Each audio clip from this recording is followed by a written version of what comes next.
What is going on? It's Alex coming back at you with another video, and today we're going to be doing a Dallas Cowboys 7-round 2025 NFL mock draft. If you are new, feel free to like, comment, and subscribe. We just hit 16K, so thank you guys so much for that. On the road to 17, 18, 19, and of course 20. Super excited for that. Hopefully you guys join me on that journey. Below my face is my board. It is completely honest, it is not predictive. It's based on my all 22 studies that I post clips of on X to back up my opinions. Again, players who will go top 32 are not always the top 32 guys in the class. So it's okay for people to have differing opinions.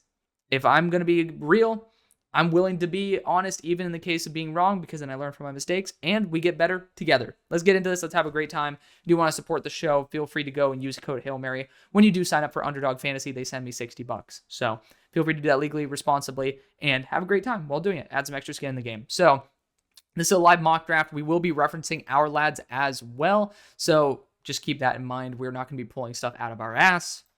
It is what it is. But it's pretty clear what we're going to be doing here at the first pick. But, again, let's take a quick little peek-a-rooney at the depth chart. Again, I wanted to make sure before we started talking about the exact strategy, whether we are going to be able to be blessed with Ashton Jeanty at 12. Some picks are old but gold. We'll get into that in a second. But wide receiver-wise, absolutely need to get something out there.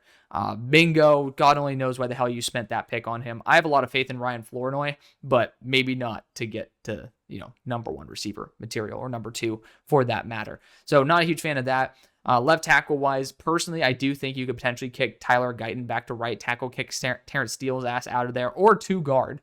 There's a chance about that as well.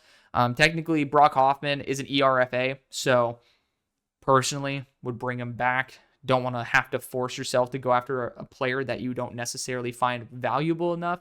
And this is what you get for not having, or for putting an ad blocker on and then putting no cookies. You get random shit like native pet, but it is what it is. I would personally potentially look at a left tackle if you guys end up getting out of luck at that selective pick at number 12. And, there's always the chance if you end up going after Josh Simmons, you can end up putting him at left tackle, Tyler Guyton at right, kicks Terrence Steele to guard if need be, or just kick his ass out of there, and then end up having a really solid solidified line like that. But tight end wise, I think that it has room for growth. Luke Schoonmaker to me is, that was one of my least favorite picks I've ever seen. It is what it is.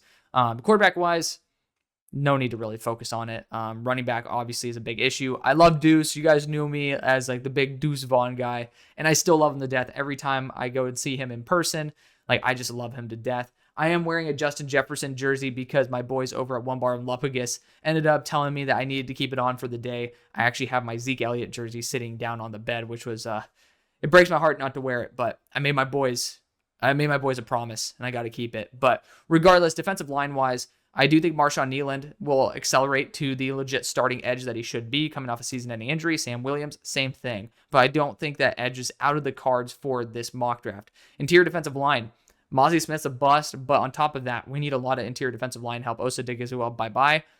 I think there's certainly some room there. Technically, you could end up paying Milton Williams if you wanted to, but I'm not going to project that for this mock draft because I just did for the Niners. Linebacker, I think you just bring back Eric Kendricks. He's a veteran dude, just worth bringing on. Maurice Lufau, I think has the potential that definitely makes it work. Same thing with DeBone Clark, has the potential to make it work. Cornerback-wise, I think Deron Bland's on one more year of a contract. Kalen Carson loved him to death, and so he ended up performing better than what his draft pick was, in my opinion. I think you guys are going to be perfectly fine. And then in the nickel, there's a lot of good nickels in this class. We'll end up sniping one if need be, but I also don't think that there's going to be a massive demand out there the way that some people might think there is. But here at number 12, bottom line, we're going Ashton Jeanty. You need to continue taking as much pressure off Dak Prescott and the weak receiving core as possible.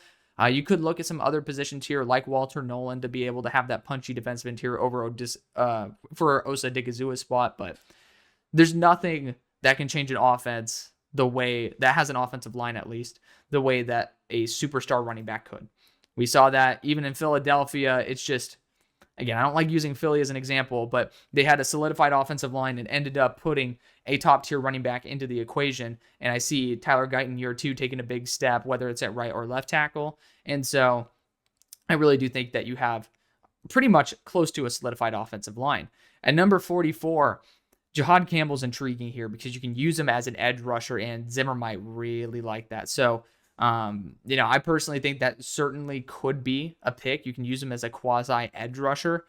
And I haven't taken Jahad Campbell in any of these. Jordan Burch is awesome. I want to give that dude a shout out. He's an absolute savage, like really, really good defensive lineman. But Jahad Campbell, for the flexibility, the athleticism, and the edge rushing potential, you combine that with the edge rushing style that you have, could be really, really intriguing.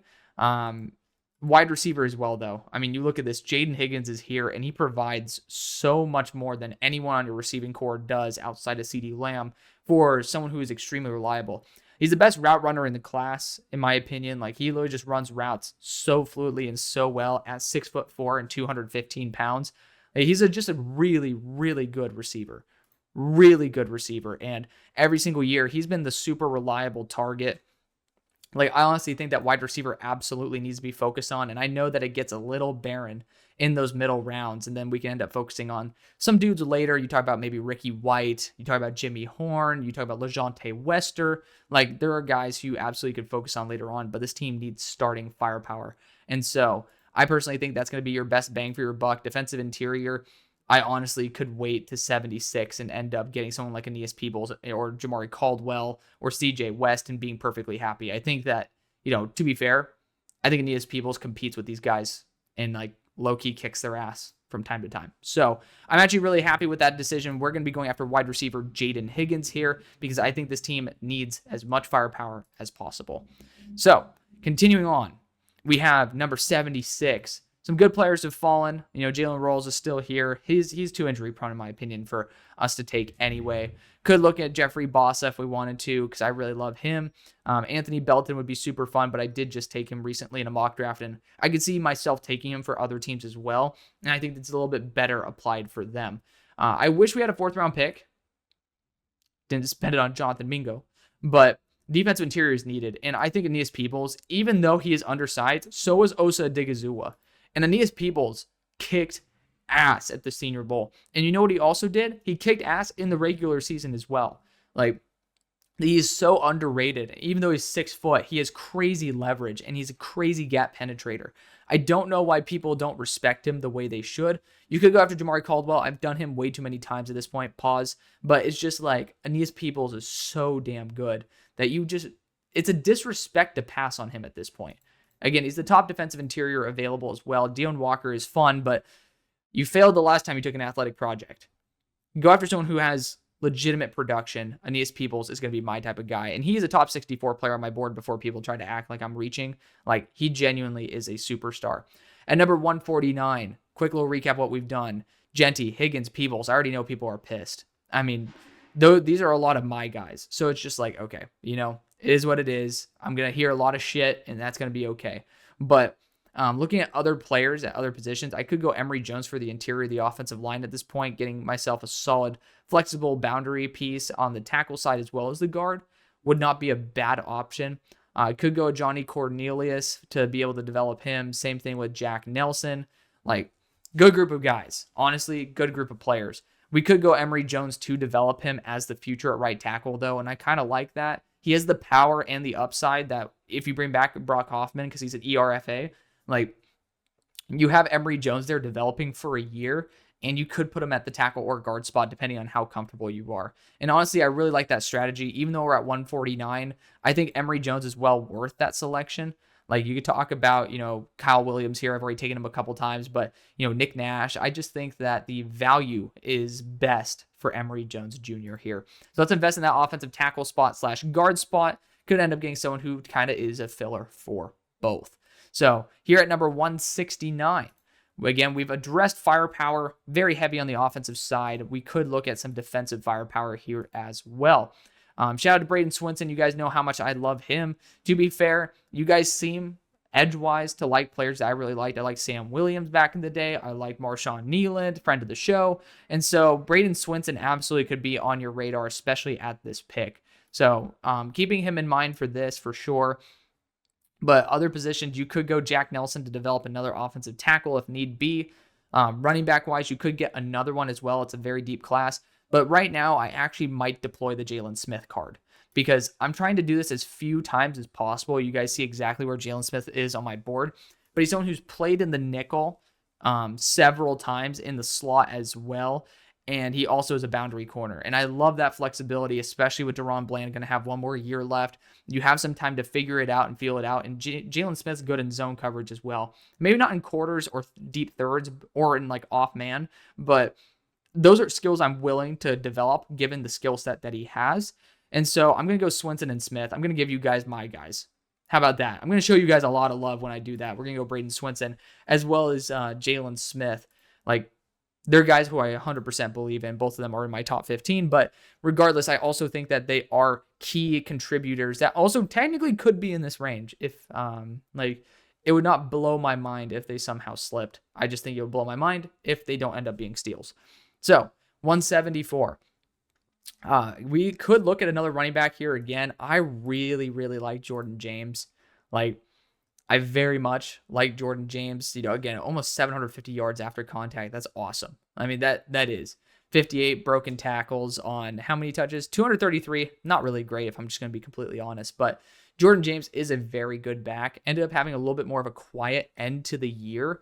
So I would have a little bit of a concern there. You got Byshul Tootin as well, Taj Brooks, even Ollie Gordon for that matter. But when you look at Ashton Genty, I'd want someone who's a little bit more balanced, and I would say Jordan James might be the most balanced among these guys.